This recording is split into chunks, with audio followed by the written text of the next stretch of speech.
দোকানদার ভাই খালি বাসন মাঝে আমাকে একটু ভীম সাবান দেন। আচ্ছা দিতেছি। এই না এ ভাই এই সাবান আর আগে একবার দিছিলেন, খালি বাসন মাঝে পরিষ্কার হয় না, এটা চেঞ্জ করে দেন।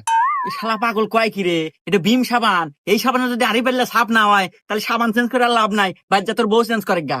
আরে ভাই বউ চেঞ্জ করে কি হবো, খালি বাসন তো আমি দি মাঝে। এই শালা তুই তো পুরুষ নামের কলম করে যা, তোকে সাবান বেচবো না। ভাই আমার এমবির কাস্টমার আছে, এমবি বেচ দে হরেন দে। এবার ধরেন তো থালি বাসন মাঝে নিয়েছে, ওই এমবির যে অফারটা চলতেছে, এ ভাই 450 টাকা আমার ওই অফারটা দেন তো, ওই 60 জিবি আর 500 মিনিট যে। দেখ তো কল যাবরা কাস্টমার, এবার দিতেছি। হ্যাঁ গেছে ভাই।